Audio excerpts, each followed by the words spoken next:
Hi everyone, welcome to this session. आज का ये सेशन है, ये 3rd नंबर का सेशन होने वाला है और आप सभी का इस सेशन में बहुत बहुत बहुत स्वागत है।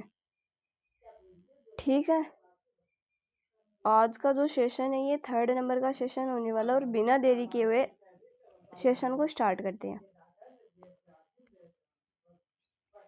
आज है 41 नंबर की वोकेबलरी, जिसमें फर्स्ट नंबर पर है माउंटेन क्लाइंबिंग। माउंटेन क्लाइंबिंग यानी कि माउंटेन तो होते हैं पहाड़ और क्लाइंबिंग यानी होता है उन पे चढ़ना। तो पर्वतों पर जो चढ़ाई करना होती है उसी को कहा जाता है पर्वतारोहण और ये एक नाउन फॉर्म है। इसका एग्जाम्पल देखते हैं। Mountain climbing is a very exciting adventure. Mountain climbing पर्वतों पर चढ़ना एक वेरी एक्साइटिंग एडवेंचर है। ठीक है, the activity of climbing up mountain उसी को कहा जाता है माउंटेन क्लाइंबिंग, पर्वतारोहण। सेकंड वर्ड है अल्टर। अल्टर यानी होता है अ टेबल और flat surface where offering are made to a deity. Example है the flowers were kept on the altar in the temple. Temples में जो फ्लावर होते हैं उन्हीं को अल्टर कहा जाता है। जो पूजा पाठ की जो वस्तुएं होती है जो भगवान को अर्पित की जाती है उसी को अल्टर कहा जाता है। अल्टर अल्टर यानी कि बहुत सारी वस्तुएं जो भगवान को चढ़ाई जाती है उसी को कहा जाता है अल्टर। थर्ड नंबर पर है एल्टीमीटर। एल्टीमीटर का अर्थ होता है ऊंचाई मापने का यंत्र। एक ऐसा यंत्र जिससे ऊंचाई को मापा जाता है उसे कहा जाता है एल्टीमीटर। एल्टीमीटर का अर्थ होता है ऊंचाई मापने का यंत्र। एग्जाम्पल है the pilot checked the altimeter to know the height of the plane. Plane की हाइट नापने के लिए पायलट चेक करता है किसको? एल्टीमीटर को। जो ऊंचाई मापने का यंत्र होता है उसे एल्टीमीटर कहा जाता है। ठीक है, ऊंचाई मापने का यंत्र एल्टीमीटर। अभी फोर्थ नंबर की वोकेबलरी है एल्टीट्यूड। ठीक है, फोर्थ नंबर की वोकेबलरी है एल्टीट्यूड। एल्टीट्यूड यानी कि ऊंचाई। अभी देखो ये एल्टीमीटर, ठीक है, एल्टीमीटर और एल्टीट्यूड ये दोनों ही वर्ड एक दूसरे से रिलेटेड है वैसे देखा जाए तो। एल्टीमीटर यानी तो एक देखो, मीटर तो कोई चीज़ होता ही है जो मापने से रिलेटेड है और एलटी याद रखना है इसके अंदर। एलटी याद रख लोगे तो ऊंचाई मापने का यंत्र याद रह जाएगा। अब रही बात एल्टीट्यूड की, तो एल्टीट्यूड यानी कि ऊंचाई। ऊंचाई को जो नापते हैं ना ऊंचाई को ही बोलते हैं एल्टीट्यूड। ठीक है, the airplane was flying eight A high altitude. कि एरोप्लेन ऊंचाई पर उड़ती है उसी को, मतलब कि अधिक ऊंचाई पर उड़ती है उसी को एल्टीट्यूड बोल सकते हैं अपन। The height above the sea level. Sea level की जो ऊपर की हाइट होती है उसे ही एल्टीट्यूड कहा जाता है। ठीक है, नेक्स्ट वर्ड है ऑल्ट्रुस्ट। इस वर्ड को, ये कल भी आया था ये वाला वर्ड तो। ठीक है, ऑल्ट्रुस्ट। ऑल्ट्रुस्ट का अर्थ होता है ऑल्ट्रुस्ट का अर्थ होता है ऑल्ट्रिस्ट यानी कि परोपकारी। मतलब कि ऑल सभी लोगों पर ट्रस्ट रखना। एक तरीके से इस तरीके से इस वर्ड को रिलेट कर सकते हैं अपन। ऑल्ट्रिस्ट यानी कि ऑल सभी पर ट्रस्ट, ऑल सभी पर ट्रस्ट, ऑल ट्रस्ट, और plus all plus trust, all plus trust. इस वर्ड को याद रखने की ट्रिक है ऑल प्लस ट्रस्ट, ऑल। रुको लिख के देखते हैं इसको, इस तरीके से याद रख लो इसको, all plus trust, TRUST, all.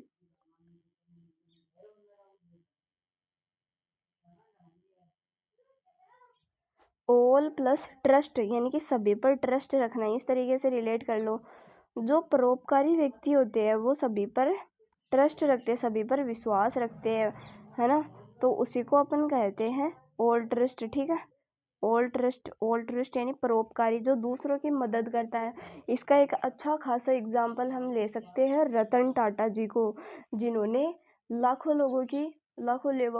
लोगों को डोनेट किया है, और उन्होंने तो अपनी कार भी मिडिल क्लास फैमिली के अकॉर्डिंग कार को मैन्युफैक्चर किया। ठीक है, तो उसी को हम कह सकते हैं ऑल्ट्रिस्ट, यानी कि वो एक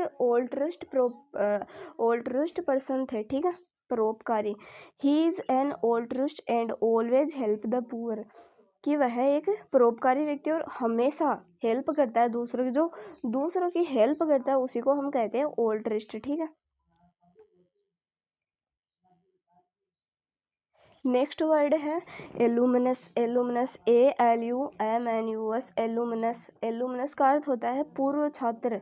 जैसे कि हम किसी स्कूल, कॉलेज या फिर ऐसे महाविद्यालय होते हैं जिनके अंदर हमने पढ़ाई जो है हमारी पढ़ाई की थी, पहले की थी। जैसे कि अभी कुछ छात्र होंगे जो कि कॉलेज में होंगे, है ना, तो मतलब कि कॉलेज कॉलेज चल रही होगी, फिर कॉलेज भी उनकी कंप्लीट हो गई होगी। ठीक है, तो हमारी जो पूर्व स्कूल थी, हमने जो जिस स्कूल से पढ़ाई की थी उसी को हम कहते हैं एलुमनस। वो हमारी क्या है, एलुमनस। एलुमनस का अर्थ होता है ए farmer student of A school, college और यूनिवर्सिटी। ठीक है, he is N alumnus of Delhi university. और इस वर्ड का जो प्लूरल है वो क्या होगा, ये देख लो, ALUMNI, एलुमनी, इस वर्ड का प्लूरल, और ये एक नाउन है। ठीक है, एलुमनी।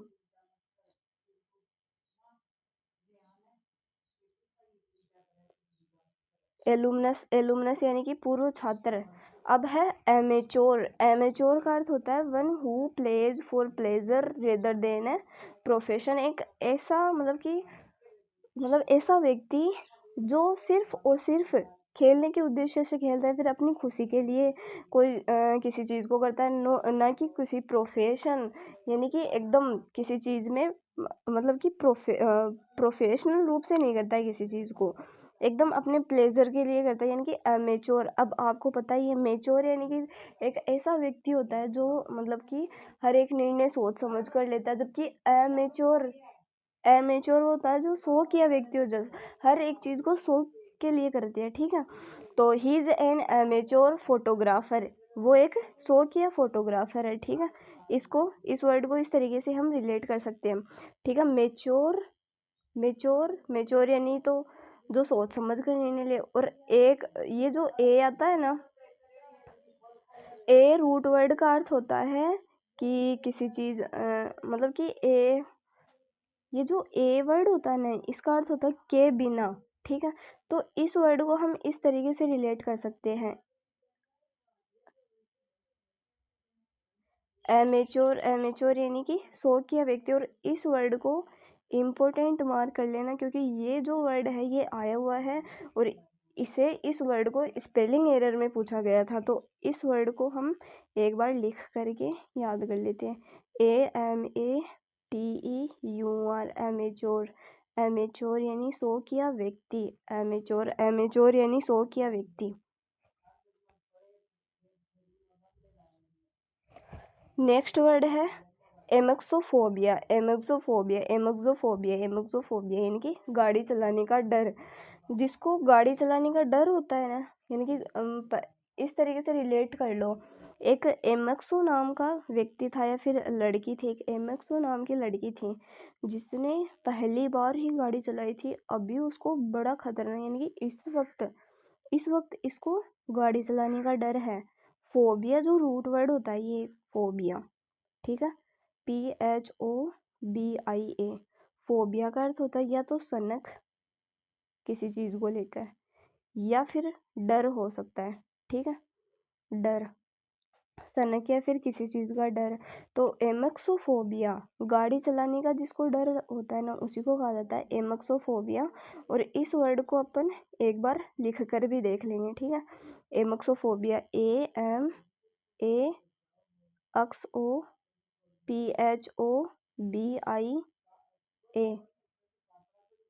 एमक्सोफोबिया। एमक्सोफोबिया यानी कि गाड़ी चलाने का डर। She has amaxophobia and avoid travelling in car. वो कार में ट्रेवल करना अवॉइड करती है क्योंकि उसे एमक्सोफोबिया यानी कि गाड़ी चलाने का डर है, इसलिए। Fear of riding in car, car चलाने का डर, उसी को कहा जाता है एमक्सोफोबिया। ठीक है, उसी को क्या कहता है, एमक्सोफोबिया। नेक्स्ट वर्ड है एम्बेसडर। ये जो 3-4 स्लाइड है ना, इनके अंदर हिंदी अर्थ नहीं लिखा गया था, तो सभी के सभी इन वर्ड को साथ साथ में नोट करते हुए चलेंगे। ठीक है, सॉरी आवाज़ आ गई है ना। एमक्सोफोबिया, सॉरी एमक्सोफोबिया नहीं, एम्बेसडर। एम्बेसडर का अर्थ होता है कि जो दूसरे देशों में, जैसे कि ऐसे मान लो कि ये कोई अक्स देश है, ठीक है, ये कोई अक्स कंट्री है और ये कोई वाई कंट्री है। इसका एक पर्सन यानी कि अक्स कंट्री के द्वारा दूसरे वाई कंट्री के अंदर किसी पर्सन को एक राष्ट्रीय राजदूत के रूप में भेजा जाना ही एक एम्बेसडर कहलाता है। वो भी मतलब कि विभिन्न कारण हो सकते हैं उनको भेजने का। ठीक है, उन्हीं को एम्बेसडर कहते हैं। ठीक है, एम्बेसडर यानी कि राष्ट्रीय राजदूत। इस वर्ड को हम लिख देते हैं, एम्बेसडर, राजदूत। ठीक है, राजदूत, एम्बेसडर। इस स्पेलिंग को भी देख लो एक बार, AMBASSADOR, एम्बेसडर। एम्बेसडर यानी कि राजदूत। A diplomat who represents one country in another, जो कि अनोदर कंट्री में रिप्रेजेंट करता है दूसरी कंट्री को। ठीक है, एग्जाम्पल है the ambassador met the leaders to discuss peace. जो शांति के एम्बेसडर मिले थे, एम्बेसडर लीडर्स जो वो मिले थे डिस्कस पीस के लिए, यानी कि शांति के निर्णय के लिए, शांति के बारे में, शांति बनाए रखने के डिस्कशन, यानी कि उस चीज़ के बारे में वार्तालाप करने के लिए, उसी को कहा जाता है एम्बेसडर। नेक्स्ट वर्ड है एम्बीडेक्स्ट्रस। इस वर्ड को कौन कौन नहीं जानता है, एम्बीडेक्स्ट्रस। जो दोनों हाथों से लिखने में निपुण होता है उसी को कहते हैं अपन एम्बीडेक्स्टर। देखो जैसे कि ये लड़की दोनों हाथों से लिख रही है, इस हाथ से भी लिख रही है, इस हाथ से भी लिख रही है और इस हाथ से भी लिख रही है, अपने दोनों हाथों से लिख रही है। ठीक है, ये क्या है, एम्बीडेक्स्टर। एम्बीडेक्स्टर, एम्बी, ये जो एम्बी, रुको, ये एम्बी रूट वर्ड जो होता है ना, इसका अर्थ होता है बोथ। ये बोथ के लिए यूज होता है एम्बीडेक्स्टर। एम्बीडेक्स्टर ऐसे याद रख लो, जो एम्बी यानी तो बोथ हो गया। ठीक है, एम्बी, रुको, एम्बी, BOTH, बोथ। एम्बी यानी तो बोथ हो गया। और डेक्स्ट्रस, इसको ऐसे याद रख लो, जो डस्टर होता है ना, वो किसको मिलता था अपनी क्लास में, अपनी क्लास में डस्टर उसको मिलता था जो पढ़ाई में होशियार होता था। ठीक है, तो उसी को कहते हैं उस, मतलब कि इस वर्ड को इससे रिलेट कर सकते हैं। डस्टर किसको मिलता था, जो निपुण होता था, जो दोनों कामों में निपुण होता था, जो बच्चों को शांत करवा भी सके और खुद भी पढ़ाई में होशियार हो, तो उसी को हम इस तरीके से रिलेट करेंगे। तो एम्बीडेक्स्ट्रस, एम्बीडेक्स्ट्रस, एम्बीडेक्स्ट्रस, एम्बीडेक्स्ट्रस यानी AMBIDEXTROUS, एम्बीडेक्स्ट्रस। एम्बीडेक्स्ट्रस यानी जो दोनों हाथों से लिखने में निपुण हो। Able to use both hands equally well, जो कि दोनों हाथों से किसी चीज़ को करने में बहुत अच्छा हो, उसी को कहते हैं ambidexter. She is ambidexter, she can write with both hand. वो दोनों हाथों से लिख रही है क्योंकि वह दोनों हाथों से लिखने में निपुण है। ठीक है, इस वर्ड को भी लिख देते हैं, चलो। नोट कर लेना इस वर्ड को भी।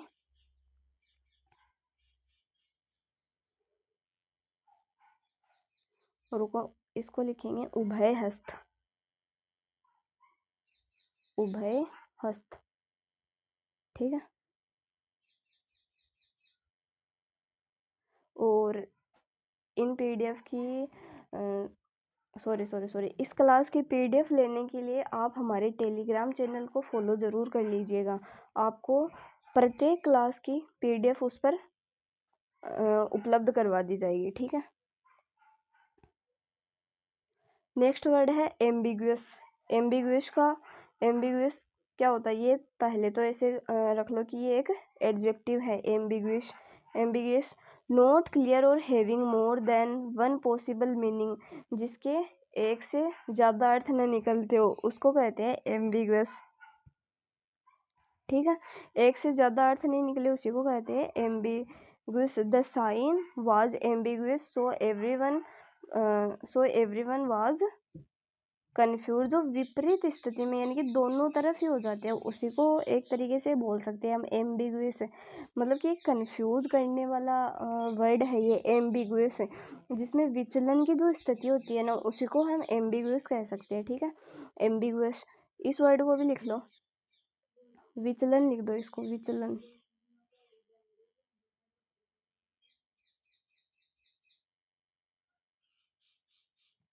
ठीक है।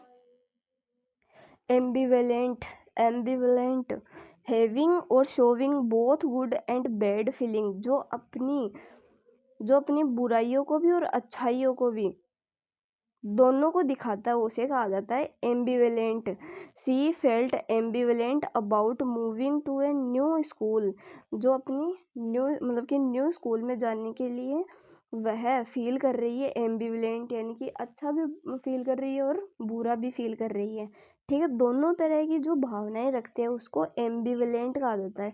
AMBIVALENT, एम्बिवेलेंट यानी कि जो दोनों तरह की भावनाओं को दिखाए, अच्छी भी और बुरी भी। अभी नेक्स्ट वर्ड है एमिनेबल। एमिनेबल का अर्थ होता है विलिंग टू एक्सेप्ट सजेशंस और टू बी कंट्रोल, जिस पर एमिनेबल का अर्थ होता है कि किसी के ऊपर, किसी को मतलब कि किसी को नियंत्रित करना, उससे रिलेटेड है। नियंत्रित करना लिख लो इसका, रुको, नियंत्रित करना, ठीक है, नियंत्रित करना। एमिनेबल यानी कि नियंत्रित करना। इस वर्ड को हम किस तरीके से रिलेट करेंगे, एमिनेबल, एक मैन हमेशा किसके द्वारा कंट्रोल किया जाता है। अभी आप सभी इसको कमेंट बॉक्स में लिखोगे कि मैन किसके द्वारा ज़्यादा कंट्रोल किया जाता है, वही उस वर्ड से ही आप इसको रिलेट कर लो कि एमिनेबल। अ मैन एबल तो होता है लेकिन उनके द्वारा कंट्रोल किया जाता है, ठीक है। तो विलिंग टू एक्सेप्ट सजेशंस और टू बी कंट्रोल्ड। एग्जाम्पल देखते हैं, he is very amenable and always listens to advise. वह एक एमिनेबल है और हमेशा एडवाइस को सुनता है, यानी कि किसी की चीज़ों का पालन करना, ये भी कह सकते हैं हम, यानी कि किसी के ऑर्डर को मानना, वो भी इसके अंदर आ जाएगा, ठीक है। अभी नेक्स्ट वर्ड है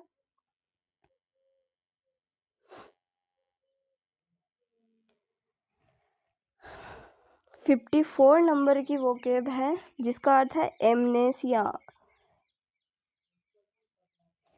ए पार्शियल और total loss of memory.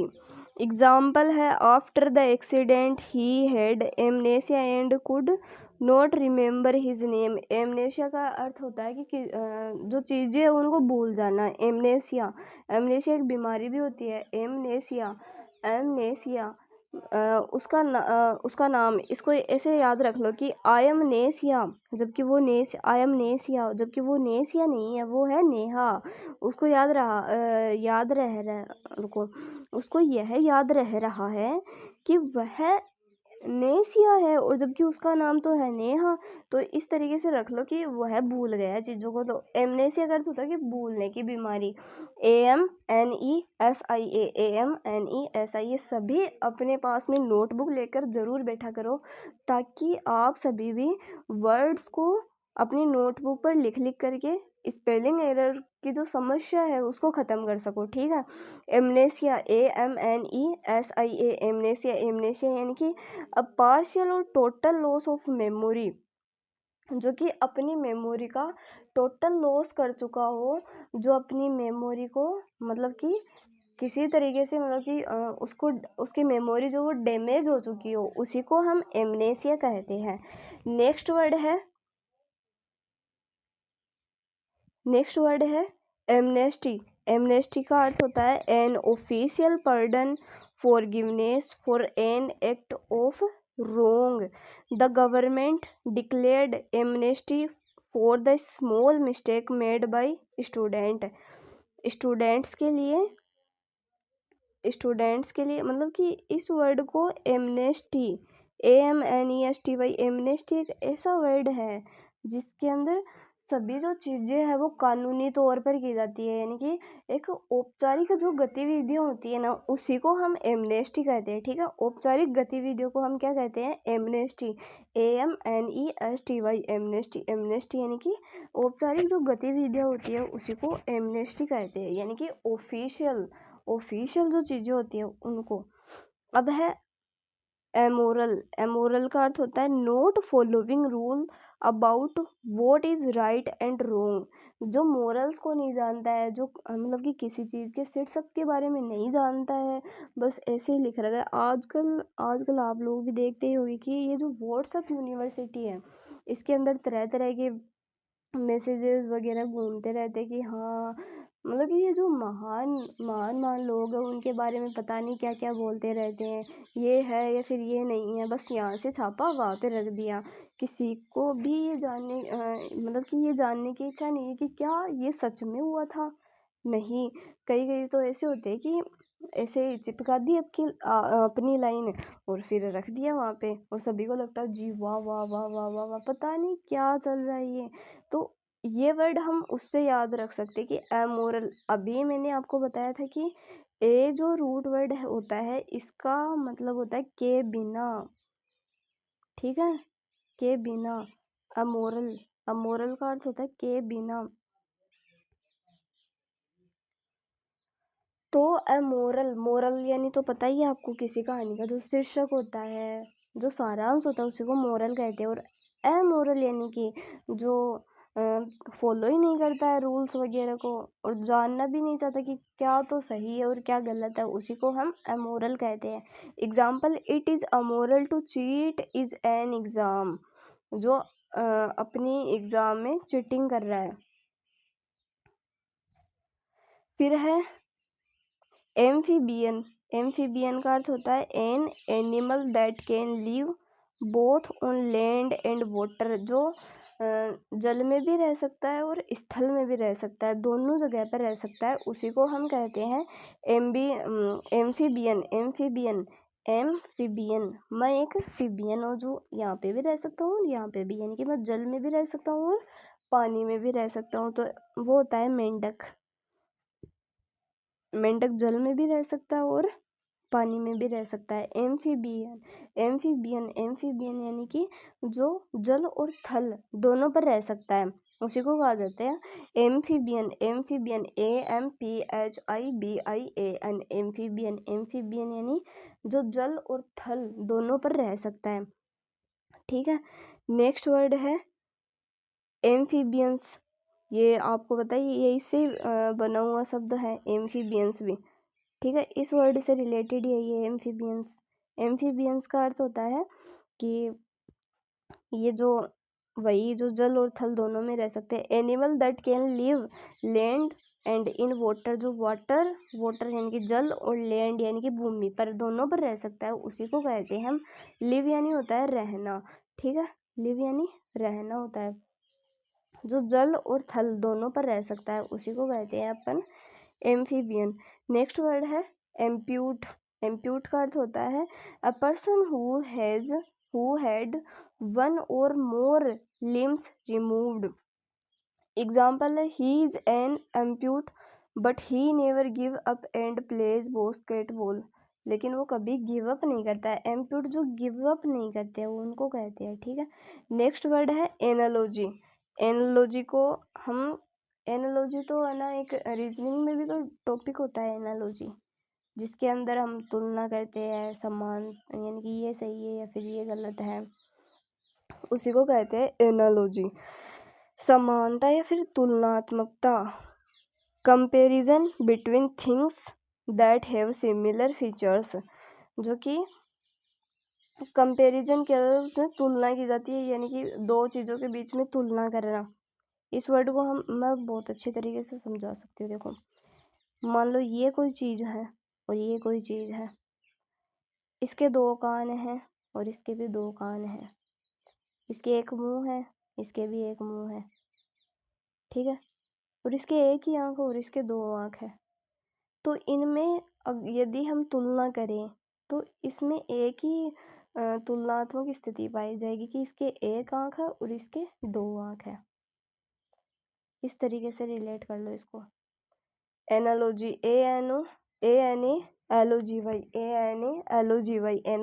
Analogy यानी कि समानता या फिर तुलनात्मकता।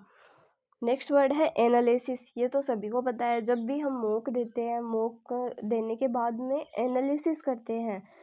एनालिसिस यानी कि विश्लेषण करते हैं, जांच पड़ताल करते हैं उनके, हाँ ये क्वेश्चन मैंने गलत किया, क्यों किया मैंने गलत, किस तरह मेरा जो कॉन्सेप्ट था, मेरे जो सोचने का तरीका था वो यहाँ पे गलत किस तरीके से हुआ, तो उसी को हम कहते हैं एनालिसिस। एनालिसिस यानी कि विश्लेषण करना है, फिर जांच पड़ताल करना है। Detailed examination of something complex to understand is it better, ठीक है। एग्जाम्पल है the scientist did an analysis of the water sample. Meaning है इसका कि किसी जटिल चीज़ की बारीकी से जांच करना ताकि उसे अच्छी तरह समझा जा सके। जैसे कि एक साइंटिस्ट है जो कि एनालिसिस कर रहा है, देखो ये एनालिसिस कर रहा है इन केमिकल्स के साथ में, इसको इसमें मिलाने से क्या होता है, इस तरीके से। नेक्स्ट वर्ड है अनार्चिस्ट। अनार्चिस्ट होता है अराजकतावादी। ANARCHIST, anarchist, a person who believes that law and government are not necessary. Anarchist वो होता है जो कि गवर्नमेंट्स के रूल्स पर कोई भरोसा नहीं करता, यानी कि एक ऐसा व्यक्ति जो ये सोचता है कि देश में सरकार की कोई ज़रूरत नहीं है, तो उसी को हम कहते हैं anarchist. The anarchist believed in complete freedom without rule. Anarchist वो होता है जो कि ये विश्वास रखता है कि जो स्वतंत्रता, मतलब कि कंप्लीट स्वतंत्रता पर विश्वास रखता है और वो कोई रूल्स वगैरह पर कोई विश्वास नहीं रखता, उसी को हम कहते हैं अनार्चिस्ट। ANARCHIST, अनार्चिस्ट। मीनिंग है इसका वह व्यक्ति जो मानता है कि कानून और सरकार की ज़रूरत नहीं है। अनार्ची, ANARCHY, अनार्ची, इसका भी अर्थ यही होता है अराजकता। A situation in which there is no government order और कंट्रोल। अनार्ची इसका नाउन फॉर्म भी हो गया वैसे तो। अराजकता यही कि जहाँ पर कोई कानून नहीं है, कोई नियम नहीं है, कोई शर्त नहीं है, तो उसी को हम अनार्ची कहते हैं। देखो ये जब कोई रूल्स वगैरह ना हो तो ये हालत होगी हमारे देश की, यदि हमारे देश में कोई कानून लॉ वगैरह नहीं होंगे तो सब अपने अपने हिसाब से निर्णय लेंगे, फिर अपने अपने डिसीजन होंगे। एनाटॉमी, एनाटॉमी होता है शरीर रचना विज्ञान। ANATOMY, anatomy. एनाटॉमी यानी कि शरीर रचना विज्ञान की जो अध्ययन किया जाता है, जो शरीर का जो अध्ययन किया जाता है, शरीर की जो रचना किस तरीके से बने हुए हैं, शरीर के अंग, उनका जो अध्ययन किया जाता है उसी को हम एनाटॉमी कहते हैं, ठीक है। The science concerned with the structure of living thing, जो लिविंग थिंग्स है उनके स्ट्रक्चर पर कंसर्न करती है साइंस, ठीक है, तो उसी को कहते हैं हम एनाटॉमी। फिर है इसका एग्जाम्पल है in biology we learn the anatomy of the human body. वे सब जीव विज्ञान में एनाटोमी का अध्ययन करें, यानी कि ह्यूमन बॉडी की मतलब कि ह्यूमन बॉडी का अध्ययन कर रहे हो, उसी को हम कहते हैं एनाटोमी। शरीर रचना का जो अध्ययन होता है, जिस देखो इसको देखो एक बार,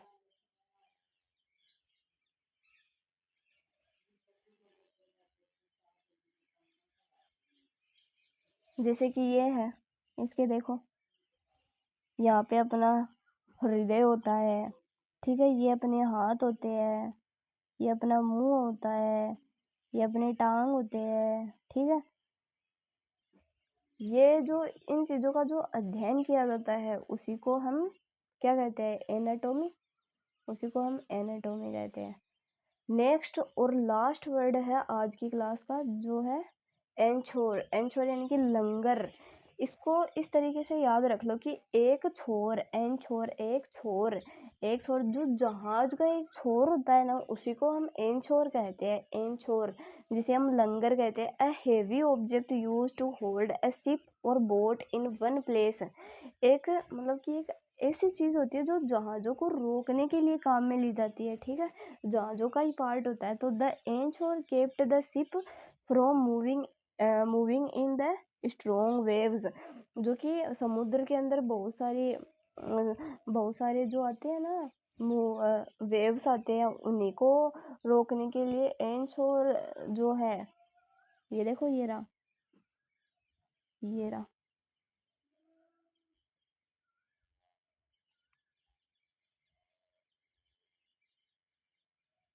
ये देखो ये रहा, इसी को कहते हैं अपन एंचोर, ANCHOR, एंचोर, ठीक है।